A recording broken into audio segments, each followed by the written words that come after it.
Bayan, nakakabahala po ang bilang ng mga HIV/AIDS cases sa bansa. Ayon po sa Department of Health, naitala ang mahigit 1,200 na mga bagong kaso nito pong Enero. Kaya ang panganib na dala ng kalusugan, ay nakababahala. Kaya naman para labanan ang pagkalat ng sakit na ito ay isang programa ng Department of Health, ang advocacy program na Live Free. Sama po natin ngayong umaga si Patricia Santos, ang Quid Advocate at Live Free Ambassador. Hi, Pat! Hi. Welcome to the studio. Good morning! Hello. Alright, So basically, ano tong Live Free campaign na inilunsad ng Department of Health? So, ang Live Free campaign ay isang awareness campaign that is designed to really fight one of the biggest problems that the DOH is facing in trying to confront this epidemic, which is stigma. Kasi isa po sa pinaka-challenge talaga is fighting against the taboo or fighting against yung mga misconceptions ng mga tao tungkol sa HIV, sa AIDS, or the people living with it. Yeah. Okay, so 1,200 new cases this January. That translates to 42 cases per day. Ano ba yung standing ng Pilipinas when we compare it to the other countries? Well, sobrang nakakahiya because we Filipinos, we pride ourselves by being leading in arts, in acting, and all that stuff. But when you realize, when you look at the numbers, sobrang tayo yung pinakamababa.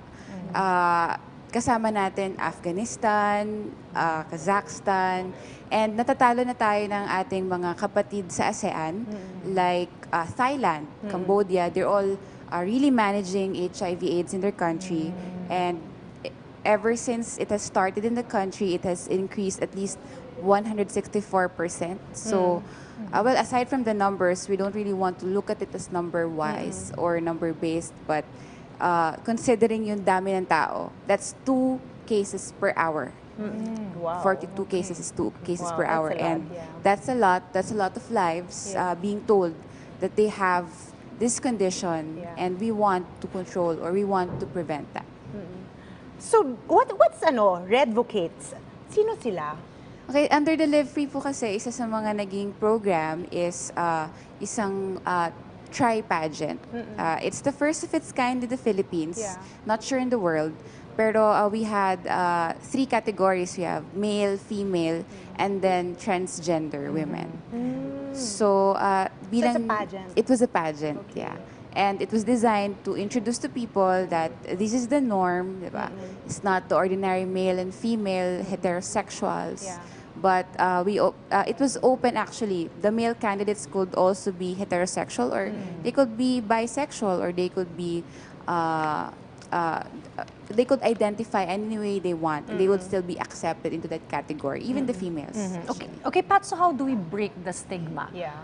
Well, we break the stigma by first talking about it, and I'm very happy that you invited us today because we need to talk about HIV. We need to talk about what's happening in the country, and we need to talk about the facts, like paano ba talaga magkaroon, how do we prevent it? We encourage people to learn more about it and not just maniwala sa mga haka-haka. Because sometimes people think that you could get it from manicure, pedicure incidents, and that's not true. And sometimes may mga nakakasalamuha akong mga bata who were born with HIV. And masakit, minsan naririnig daw ng mga magulang na there are other parents saying na baka daw mahawa through laway or pawis. And that's not true. Yeah. So we encourage everyone to go online or go to the nearest social hygiene clinic, get informed, and better yet, get tested. So going back to HIV/AIDS, because there's a misconception that when people think that HIV and AIDS is basically the same, could you give us an idea what HIV is really and what is AIDS? So, ang HIV is really a bacteria, or it's a virus. It's a virus that attacks the immune system of a human being. So that's why it's human immunodeficiency virus. And it doesn't technically mean that you have HIV. You already have or developed AIDS. AIDS is actually what you develop when you have HIV and you're not getting treated. Okay. And HIV, at the present, does not have any cure. Pero it is treatable. So you just have to take what we call lifetime medicines. Na ang tawag is antiretrovirals.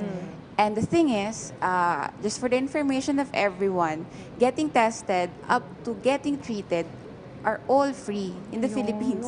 Amazing, di ba? It's We didn't even amazing. know that. Because of the new law. Tama. Yeah. Well, actually, matagal na rin talaga siyang Okay. free because we have so many people giving their support. They're giving us support in terms of the testing and support in terms of the treatment.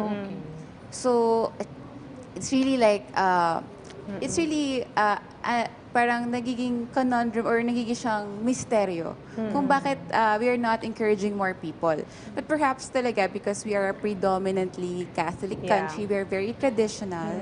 And we don't like to talk about these And we things, don't no? like to talk about it. Even me, when I started talking about it with my friends or with my mom pa lang, who is very traditional in a sense, it was difficult. Pero you really just have to explain it properly and factually. Okay, quickly lang Pata, invite all our viewers Yes. take part sa mga activities ninyo sa Live Free campaign. Okay, so sa Live Free, this June 20, we will be having a sports fest. It will be open to all senior high school students and college students. And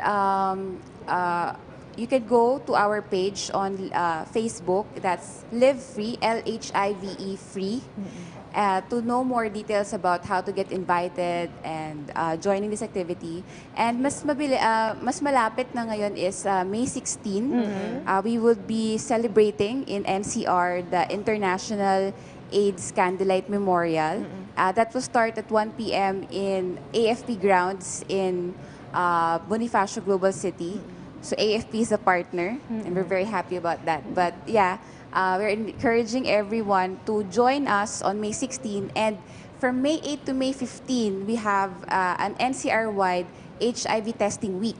So actually, you could go to the nearest social hygiene clinic, or you could go to the usual that we know, Love Yourself, or one of my organizations, Project Red Ribbon, and you could get tested. They're open usually 24 hours for free yun. So please go there and join us in fighting this epidemic. Thank you very much, you very Patricia much. Santos, Yes. sa Pongquit Advocate and Live Free Ambassador. At nakakatuwa, we have beautiful faces dito sa Super campaign beautiful, natin yes, against exactly. HIV/AIDS. Sumubuhay ka and we are with you in your fight against HIV/AIDS and combating the stigma Thank you. attached to it. Thank Salamat, you. Pat.